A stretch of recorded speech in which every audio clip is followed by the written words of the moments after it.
In this video, we're going to cover setting up a practice kit as well as miking it so that you can play along with music and still hear yourself. Let's get started.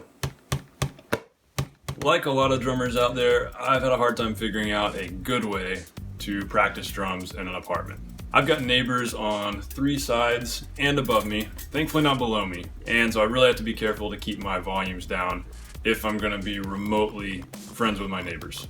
So that ruled out playing on real drums to practice. I knew I couldn't do that. I've had to rig a setup with some practice pads, plastic cymbals, and a cajon as a kick drum in a padded case. Here's what it looks like. So here's the setup. We've got those 3 practice pads, 2 of which are on snare stands. We've got the snare pad and the floor tom pad. We've got a cymbal over here on the cymbal stand, just a piece of plastic with a piece of foam on it, so it's very quiet.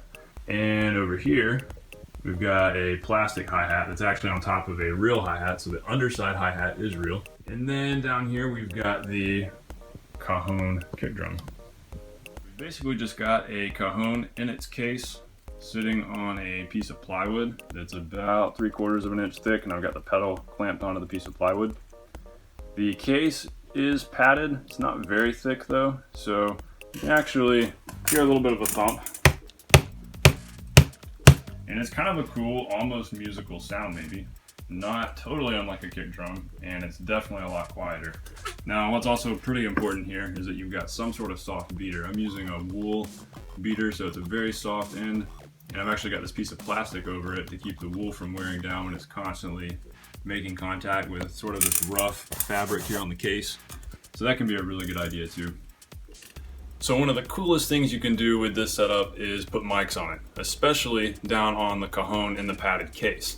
If you put a Beta 52 down there, you can actually make it sound kind of like a kick drum because you're getting a lot of that low end thump. It's also really cool to have 57s pointing at each of the pads. You can mess with the compression and the EQ. I've got all my pads mic'd up. I've got them running through an interface over here next to my kit going through Logic. And so that I can run through headphones, so I can actually listen to what the mics are picking up while I'm playing, which is really cool because then I can play along with a click or a track or a song or whatever I want to.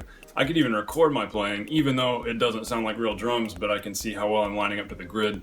So that's a really great practice tool.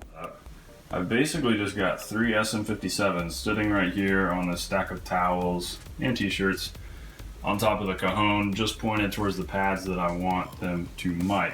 Down here, we've got the mic on the cajon. I think this is really the most important one. You could get by without all the 57s as long as you've got this down here, which I've got sitting on a towel and just pointed up at the cajon. It doesn't have to be pointed at exactly where the beater's going, just roughly pointed at it.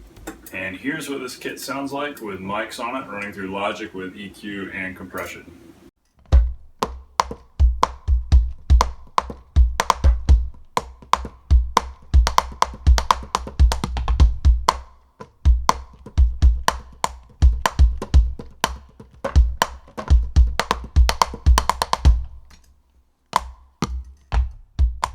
Hey, thanks for checking out my setup here. I hope this might have given you some maybe creative ideas for ways to practice quietly in your apartment. I'd really like to hear whatever ideas anybody else out there has. So send me a message, comment on the video, like it, subscribe. I'm always looking for better ways to practice in an apartment, and I'm always working on improving this setup. Hey everybody, thanks for watching. Be sure to check out these other videos and click the headshot to subscribe. New drumming tips, techniques, ideas, and product reviews every week.